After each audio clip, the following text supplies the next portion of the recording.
নমস্কার এবং শুভ সন্ধ্যা সকলকে। আজ সোমবার আমরা যথারীতি বিনিয়োগে বসতে লক্ষ্মীর একটি নতুন পর্ব নিয়ে হাজির হয়েছি। আমাদের সঙ্গে যথারীতি রয়েছেন কৌশিক কোস্টার স্যার। আপনাকে অনেক অনেক স্বাগত আমাদের শোতে। নমস্কার। তো আহ, শুক্রবারের যে বিকেলটা সেটা খুব একটা মানে মধুর হয়নি কোনো বিনিয়োগকারীর পক্ষেই আর কি। মানে এত চড়াই উতরাই একই সপ্তাহের মধ্যে দেখা গেল একবার 1600 পয়েন্ট উঠলো, আবার 1000 পয়েন্ট পড়লো, আবার 300 পয়েন্ট পড়লো, আবার 500 পয়েন্ট উঠলো। এইরকম গোটা সপ্তাহ জুড়ে টানা এরকম রোলার কোস্টার রাইড, মানে ভয়ঙ্কর অবস্থা আর কি যাকে বলে। যেরকমটা আমার মনে হয় আমরা 1-2 সপ্তাহ আগেও এটা নিয়ে আলোচনা করেছিলাম একবার। তো যথারীতি সেই জিনিসই চলছে। তো বিনিয়োগকারীরা অনেকেই খুব ভীত সন্ত্রস্ত, অনেকে অনেকে চুপচাপ রয়েছেন। ঠিক আছে, এই মার্কেটটা আমার হাতে নিয়ে আমি আস্তে আরামসে বিনিয়োগ করে যাই, যা হবে দেখা যাবে। এছাড়া তো অন্য কোনো রাস্তা নেই তাদের কাছে। তো আপনি এটা নিয়ে কি বলবেন এখন, এই যে বিনিয়োগকারীরা ভীত সন্ত্রস্ত হয়ে আছেন এবং একই সঙ্গে মার্কেটের যে এত চড়াই উতরাই, এটা বেসিক কারণটা কি? কারণ কি সেটা তো মানে ওটাকে বলে পোস্ট ফ্যাক্টর অ্যানালিসিস। সবাই বলতে থাকবে এটা এটার জন্য এটা হয়েছে, ওটার জন্য ওটা হয়েছে। কেউ বলবে ক্যাপিটাল গেইনস আছে, কেউ বলবে এসটিটি আছে, কেউ বলবে আমেরিকার সাথে কিছু হচ্ছে, কেউ বলবে জাপানের সাথে কিছু হচ্ছে, কেউ বলবে আমাদের অর্থনীতি খুব একটা ভালো নেই। আবার 1 বছর পর বলবে আমাদের অর্থনীতি খুব ভালো। আবার মানে কেউ যদি বিজনেস চ্যানেল গুলো দেখে থাকেন, প্রতিদিনই দেখবেন, প্রতি সপ্তাহে সেই ব্যক্তি বলছে ভারতের অর্থনীতি খুব ভালো। হুম। আবার সেই ব্যক্তি পরের সপ্তাহে বলছে ভারতের অর্থনীতি খুব একটা ভালো নয়। ঠিক হুম। আছে? তো এবার এগুলো সব হচ্ছে পোস্ট ফ্যাক্টর অ্যানালিসিস। মনে রাখবেন, তারা এগুলো থেকে বেনিফিট করে যারা স্টক ব্রোকার, কেননা তারা কমিশন পায়। হুম। ঠিক আছে? যত ট্রানজাকশন করবেন তত কমিশন পাবেন। কমিশন। হ্যাঁ। তো এবার ট্রানজাকশন করতেই হবে কেনা বেচার সময়। কিন্তু সমস্যা হচ্ছে যে আমরা মানে রিটেল ইনভেস্টর, তারা এইগুলো নিয়ে রোজ এত বিচলিত হয়ে যান। এক হচ্ছে আপনার কাছে পুঁজি কত, দ্বিতীয় হুম। হচ্ছে আপনার লক্ষ্য কি, হুম। আপনার পদক্ষেপগুলো কি, আপনার রিস্ক প্রোফাইল কি, সেই অনুযায়ী আপনি অ্যাসেট অ্যালোকেশন করেছেন। যদি হুম। করে থাকেন, শান্তিতে একদম থাকুন, কিচ্ছু হবে না। আমি চার্ট গুলো দেখাচ্ছি। কিচ্ছু হবে না মানে কি, মানে কিছু হবে না মানে এই বলছি যে এত চিন্তা করে কোনো লাভ নেই। ঠিক হুম। আছে? এত ভয় পেয়ে রোজকার, এটা কিন্তু ইয়ে নয়, এটা সাট্টা বাজার নয়, যে বা ডেইলি লটারি নয়। আজকে টিকিট হুম। কিনলাম, আজকে বিকেলেই রেজাল্ট পেলাম, হুম। পেয়েছি হুম। না পাইনি। এটা ওই নয়। যখনই বলবেন বিনিয়োগ, বিনিয়োগ হুম। মানেই লম্বা মেয়াদ। হুম। আমরা এখানে বিনিয়োগ নিয়ে কথা বলি, আমরা ট্রেডিং নিয়ে কথা বলি না। একদম। একদম। তো ওইটা যেন সবার মাথায় থাকে। 1 মিনিট দিন, আমি কিছু। এই জন্য আমাদের শোয়ের নামটাও বিনিয়োগে বসতে লক্ষ্মী রাখা হয়েছে কিন্তু। তার কারণ একদম। এটা মাথায় রাখতে হবে, আমরা ট্রেডিং, ডেলিকার ট্রেডিং নিয়ে আমরা কখনোই কথা বলি না। প্রথমে আমি বলে দিই, আমাদের দেখুন সবাই large cap, mid cap, small cap বলে তো। লার্জ ক্যাপ হুম। 100টা শেয়ার, তারপরের 150টা মিড ক্যাপ, তারপরের 250টা হচ্ছে স্মল ক্যাপ। টোটাল 500। এই 500 মিলিয়ে নিফটি 500। তার বাইরেও শেয়ার আছে, অনেক আছে, কিন্তু মোটামুটি মার্কেটটা এই নিফটি 500ই আমরা বলতে বুঝি আর কি। লার্জ ক্যাপ হচ্ছে নিফটি 100। এটা হচ্ছে লার্জ ক্যাপ ইন্ডেক্সের চার্ট। হুম। এটা বিগত 10 বছরের চার্ট। এই যে আপনার যেগুলো রেক্ট্যাঙ্গেল গুলো করা আছে, হুম। এগুলো কিন্তু দেখবেন কিছু জায়গায় আছে 3 বছর, কিছু জায়গায় আছে 2 বছর, কিছু এখন যেরকম 1.5 বছরের উপর হয়ে গেছে। মার্কেট ওই একই জায়গায় ঘোরাফেরা করছে, ওপরে যাচ্ছে হুম। নিচে আসছে, ওপরে যাচ্ছে নিচে আসছে। ঠিক আছে? এটা কিন্তু এবং মধ্যখানে এইগুলোর মাঝখানে কি হয়েছে, মার্কেট উপরে গেছে। ওপরে হুম। গিয়ে একটা ওপরের লেভেলে গিয়ে এই ওপর নিচ করে যাচ্ছে। আবার ওপরে গেছে, আবার সেই ওপরের লেভেলে গিয়ে আবার ওপর নিচ করে যাচ্ছে। এটা কিন্তু মার্কেটের নিয়ম, এটা ধর্ম হুম। মার্কেট। ঠিক আছে? এটা এটা যদি কেউ বলে কেন হচ্ছে, কি হচ্ছে, এটার অনেক কারণ আছে। সবই হচ্ছে ইনভেস্টর বিহেভিয়ারের উপর। ঠিক আছে? কেউ হয়তো কম দামে কিনেছে, সে বলছে আমি 50% প্রফিট আছে, এখন আমি বিক্রি করে দেবো। ঠিক আছে? কেউ আবার ওই ওই শেয়ারটাই কিন্তু ওই সময় কিনছে, সে ভাবছে এখন আমি কিনছি, আমি কনফিডেন্ট এই শেয়ারটা আরো বাড়বে। হুম। যখন কেনা আর বেচা হয়, পরস্পর তো কিনতে হবে বেচতে হবে না, নাহলে তো হুম। হবে না। হুম। যে বিক্রি করছে সে বলছে ভাই আমার প্রফিট হয়ে গেছে, আমার মনে হয় না এর উপর দাম যাবে। অথচ যে কিনছে সে কিন্তু ভাবছে এই দামে কিনে আমি জানি এরপরে আমার মনে হচ্ছে এরপরে দাম বাড়বে। হুম। তো কিন্তু একদম পরস্পর বিরোধী ভিউ পয়েন্ট। ঠিক আছে? এটাই হচ্ছে মার্কেট। তাই জন্য এটা হচ্ছে লার্জ ক্যাপ। ঠিক আছে? এবার আমরা যাই মিড ক্যাপে। একই চিত্র, একটু আলাদা কিন্তু একই চিত্র। যেরকম মিড ক্যাপ আপনার এই 10 বছর আগে প্রায় 4 বছর ধরে মোটামুটি একই জায়গায় ঘোরাফেরা করছিল, ঠিক হুম আছে। এবার 2022-এর মাঝামাঝি, এই 23 থেকে যে চচ্চর করে উঠেছে সেটা লার্জ ক্যাপ থেকে বেশি উঠেছে। হুম কিন্তু এখন দেখুন লার্জ ক্যাপও যেরকম ভাবে ওপর নিচ করে যাচ্ছে, মিড ক্যাপও সেই ওপর নিচ করে যাচ্ছে। হুম এবার লোকে বলবে তার মানে কি এর পরে উঠবেই উঠবে? না, সেটা হুম আমি বলছি না, সেটা আমি বলছি না। কিন্তু আমি খালি দেখাচ্ছি যে কেউ যদি বিচলিত হয়ে যান যে মার্কেট এরপরে কি হবে, একটা কথা মনে রাখুন, মার্কেট কিন্তু এখন একদম ওপরের স্থানেই আছে, শীর্ষস্থানেই একদম আছে। এখন একদম। কিন্তু মার্কেট খুব একটা নিচে নেই। লোকে লোকজন বলছে তো যে মার্কেট এখন তো পড়ে গেছে। যদি পড়তে হয় না আরো 4-5 হাজার পয়েন্ট পড়তে পারে। এই যে হুম এখানে দেখছেন, এটা এটা হচ্ছে ফেব্রুয়ারি মার্চ 2025, ফেব্রুয়ারি মার্চ হুম। এপ্রিল। হ্যাঁ, এটা কত 18,000-এর লেভেলে নিচে গেছে? নেমে গেছিল, সতেরো এটা হাজারে মিড নেমে গেছিল। ক্যাপের, এটা মিড ক্যাপের, এটা আচ্ছা, মিড নিফটি ক্যাপ। নয়, এটা মিড ক্যাপের। আর এখন কোথায় আছে? 21,000 22,000-এর কাছাকাছি। হুম 4,000 পয়েন্টের কিন্তু ব্যবধান আছে উপর আর নিচে, হুম হুম এটা হুম মনে হুম রাখবেন। ঠিক আছে? তাই জন্য এখন লোকে বলে আরে মার্কেট তো পড়ে গেছে, এখন কি ঢুকবো না আরো ওয়েট করব? পরে আমি আসছি ওই চিরাচরিত কথায়। এটা স্মল ক্যাপ, এটা স্মল ক্যাপ 100 ইন্ডেক্স, মানে স্মল ক্যাপ 250 ইন্ডেক্সটা অ্যাকচুয়ালি খালি বিগত 6 বছর ধরেই আছে ইন্ডেক্সটা, তাই জন্য 10 বছরের দেখাতে হলে এটা স্মল ক্যাপ 100 ইন্ডেক্সটাই দেখাচ্ছি। ওই একই চিত্র। হুম 3 বছর ধরে মার্কেট অ্যাকচুয়ালি নিচেই গেছে, তারপর উঠেছে, আবার উপরে গিয়ে উপর নিচ করেছে, আবার চচ্চর করে উঠেছে, এখন আবার সেই একই অবস্থা, উপর নিচ করে যাচ্ছে। আর স্মল ক্যাপের ভোলেটালিটি মিড ক্যাপের চেয়ে বেশি, মিড ক্যাপের ভোলেটালিটি এ দেখুন, small cap, mid cap, large cap. এখান থেকেই বুঝতে পারবেন যে লার্জ ক্যাপের ভোলেটিলিটি একটু কম, কম। কারণ লার্জ ক্যাপ ওঠেও কম, আবার ওঠানামাও করে কম। হুম মিড ক্যাপ স্মল ক্যাপ ওঠে বেশি, আবার ওঠানামাও বেশি করে। হুম তো এটা এটা হচ্ছে এখনকার মার্কেট। আমি শেয়ারিংটা বন্ধ করে দিলাম। তো এটা মানে 10 বছর এরকম ভাবে মার্কেট 3 বার গেছে, যেটাকে সাইড ওয়েজ বলে, খালি হুম ওপর নিচ করে যাচ্ছে। কোনো সময় 3 বছর, কোনো সময় 4 বছর, কোনো সময় 1.5 বছর, কোনো সময় 2 বছর। কত বছর যাবে কেউ বলতে পারে না। একটাই উপায়, আপনি যদি লম্বা মেয়াদের বিনিয়োগকারী হন, আর আপনার যদি, এক হচ্ছে আপনার রিস্ক প্রোফাইল কি, রিস্ক প্রোফাইলটা অত্যন্ত মানে গুরুত্বপূর্ণ। তার কারণ হচ্ছে আপনার রিস্ক প্রোফাইল অনুযায়ী আপনি যদি ইনভেস্টমেন্ট না করেন, তাহলে আপনার মন কিন্তু সবসময় অশান্ত থাকবে। হুম অনেকেই আমাকে, যারা ক্লায়েন্ট বা পোটেনশিয়াল ক্লায়েন্ট, তারা আমাকে বলেন, আমি আমি যখন জিজ্ঞেস করি কি করছেন বা কি করতে চান, সবাই খালি ইকুইটি বলে। আমি বললাম আপনার রিস্ক প্রোফাইলটা কি? দেখা গেল আপনার রিস্ক প্রোফাইল হচ্ছে মডারেট। হুম। সেখানে কিন্তু ইকুইটি হচ্ছে ফুল ইকুইটি নয়, মডারেটে। 40 থেকে 45। হ্যাঁ, মোটামুটি ওরকমই ইকুইটি, তাই তো? রাইট। কিন্তু আপনি 100% ইকুইটি নিলে তো ওঠানামা বেশি হবে। তো আপনার তো বুকে চাপ পড়ে বেশি। এমনকি অ্যাগ্রেসিভ পোর্টফোলিওতেও রেকমেন্ডেড পোর্টফোলিও কি? 15 to 20% ডেট, ফিফটিন টু হুম। টোয়েন্টি পার্সেন্ট গোল্ড, আর 60 to 75% 70%। ইকুইটি। ওখানেও হুম। কিন্তু 100% ইকুইটি নয়। না, কোনোদিনই নয়। তাই জন্য ওটাকে ব্যালেন্স করে করতে হবে। হুম এবার যখনই লোকে বলে ডেট আর গোল্ড, তখনই বলে "না, আমি মাল্টি অ্যাসেট করে নিই বা আমি ব্যালেন্স অ্যাডভান্টেজ করে নিই"। আমি বললাম করুন, কিন্তু মনে রাখবেন মাল্টি অ্যাসেট ব্যালেন্স অ্যাডভান্টেজে কিন্তু 70% হচ্ছে ইকুইটি। হুম তাই আপনি ভাবছেন মাল্টি অ্যাসেট ব্যালেন্স অ্যাডভান্টেজ করে আমি মডারেট হয়ে যাচ্ছি, তা নয়। আপনার মডারেট অনুযায়ী ওটা বানানো হয়নি। তাই হুম জন্য মডারেট করার জন্য আপনাকে যা করা উচিত সেটা করবেন। হুম দ্বিতীয় কথা হচ্ছে, এটা করার পরে আপনি কি নিয়মে করবেন, আপনি কি লামসাম করছেন, না এসআইপি করছেন, না এসটিপি করছেন, সেটা আগে নির্ধারণ করুন। হুম অনেকেই বলে আচ্ছা এখন কি পয়সা লাগাবো? আরে এখন লাগাবেন না 1 সপ্তাহ পরে লাগাবেন না 1 মাস আগে লাগাবেন, সেটা দিয়ে আপনার কি হবে? আপনি তো এটার ফল দেখতে চান আগামী 5 বছরে বা দশ হুম। বছর তাই না? তো এখন এটা অনেকখানি হচ্ছে, আজকে কি আম গাছটা লাগাবো না পরশু হুম। লাগাবো, তাতে কি হবে? কি যায় আসে? এক্স্যাক্টলি। আপনার এখন আমের মুকুল, লিচুর গাছের মুকুল সব এসে গেছে। হুম এখন অনেক গাছে দেখবেন আমের মুকুল এখনো আসেনি ঠিক করে, আবার অনেক গাছ ভরে গেছে।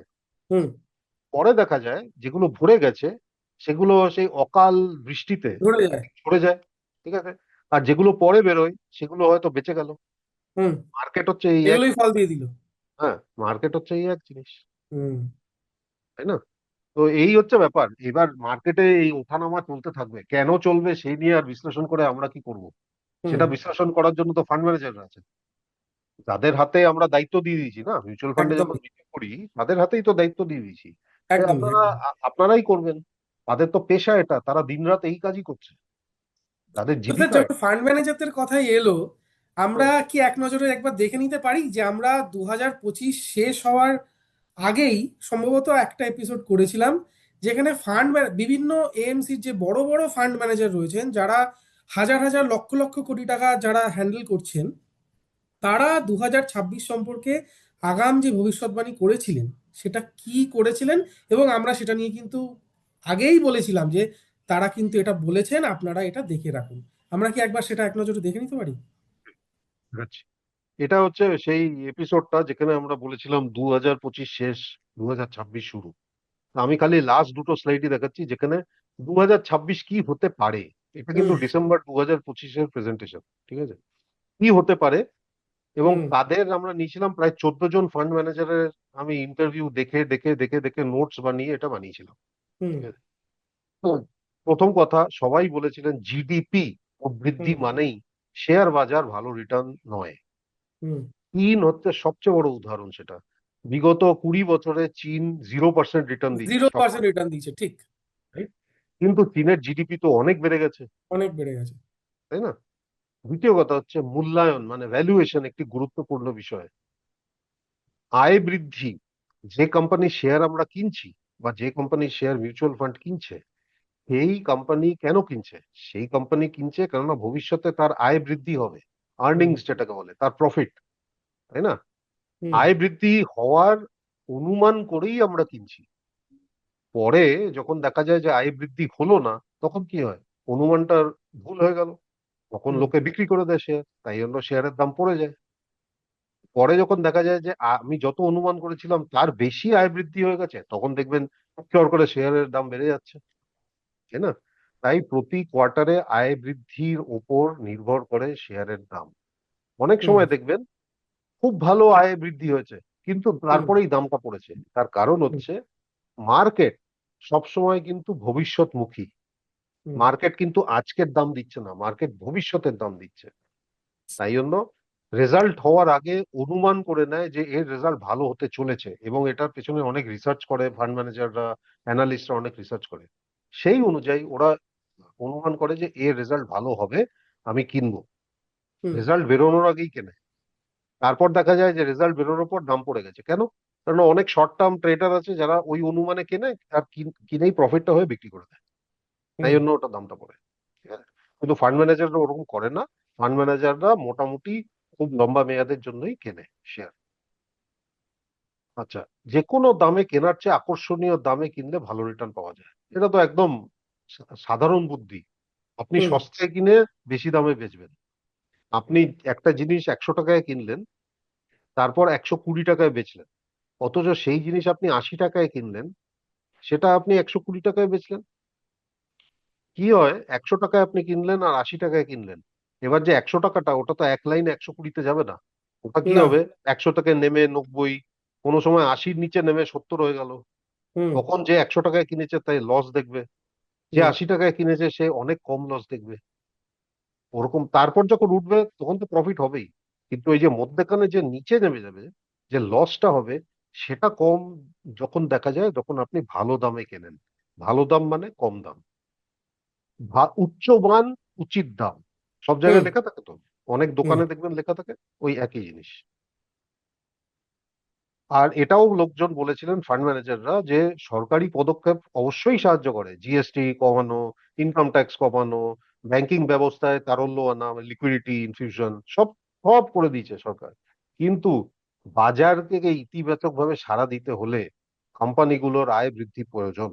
হুম। এই যে বিগত কোয়ার্টার যে শেষ হলো, যেটা অক্টোবর নভেম্বর ডিসেম্বর কোয়ার্টার, সেটা রেজাল্ট এই জানুয়ারি ফেব্রুয়ারিতেই মোটামুটি হয়ে গেছে, আর্নিং হুম। সিজন আর বোধহয় কিছু খুবই কম সামান্য কোম্পানি কিছু বাকি আছে। কয়েকটি কোম্পানির বাকি আছে, হ্যাঁ।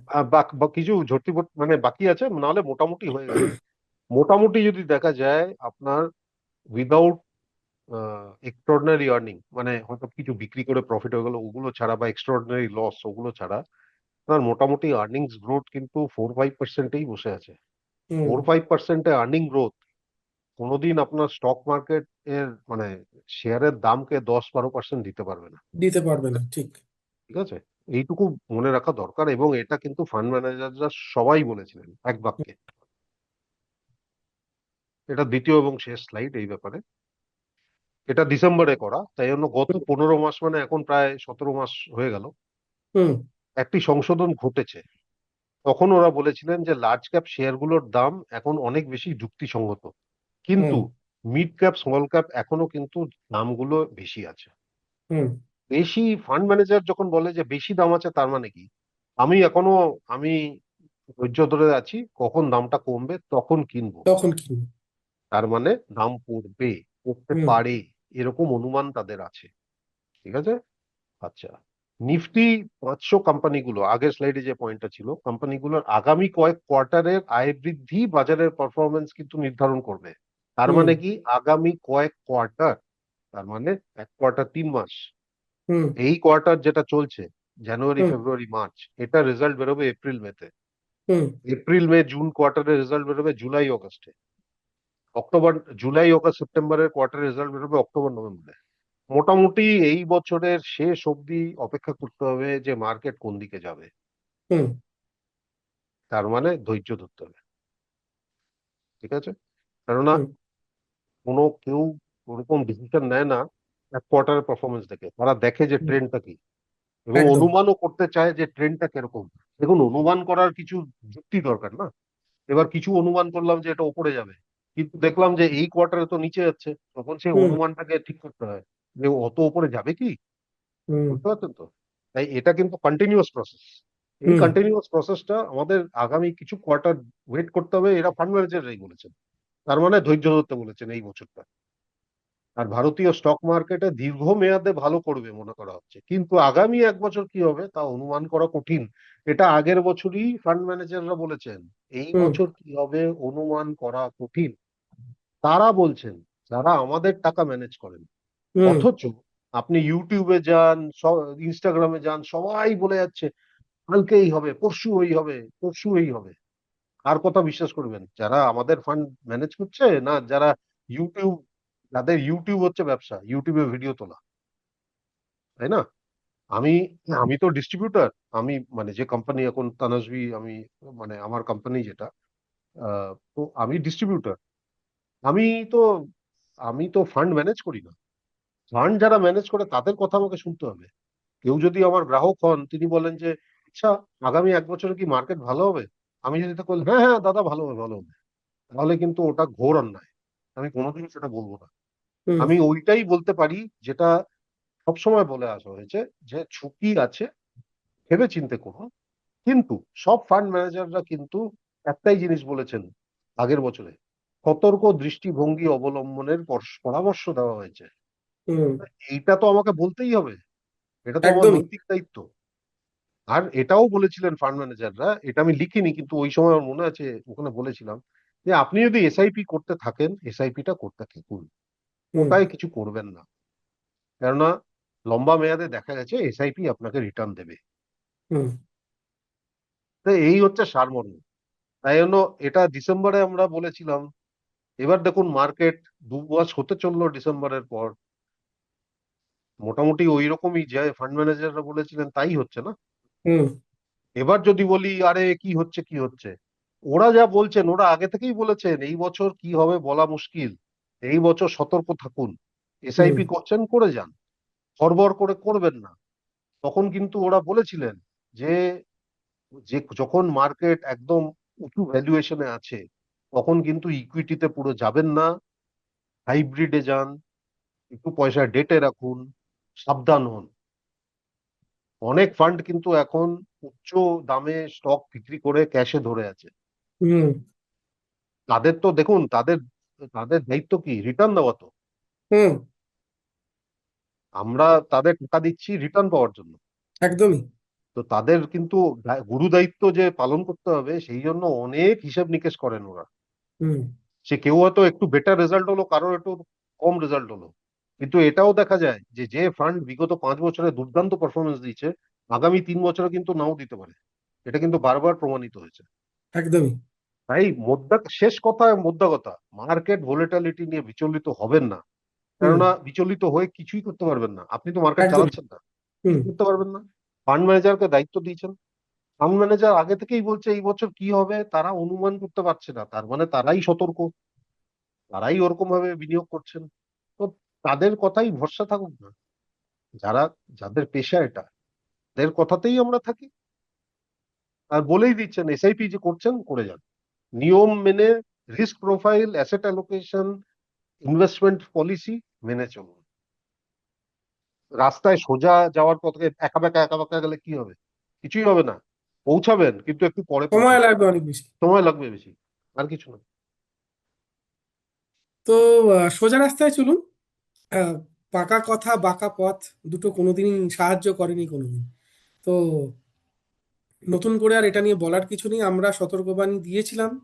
এবং আমরা এটাও বলেছিলাম যে ফান্ড ম্যানেজাররা কি বলছেন, যারা বিরাট বড় বড় ফান্ড ম্যানেজ করেন, মানে আমরা হয়তো সেই টাকার পরিমাণ ভাবতেও পারবো না, মানে হয়তো আমাদের এরকম অনেকেরই, যদি ওটা ধরুন ক্যাশে, মানে কারেন্সির কথা বলছি, 500 টাকার নোটে যদি সেই পরিমাণ টাকা আপনাকে দেওয়া হয়, আপনি বাড়িতে রাখতে পারবেন না, আপনার বাড়িতে সেই জায়গা হবে না।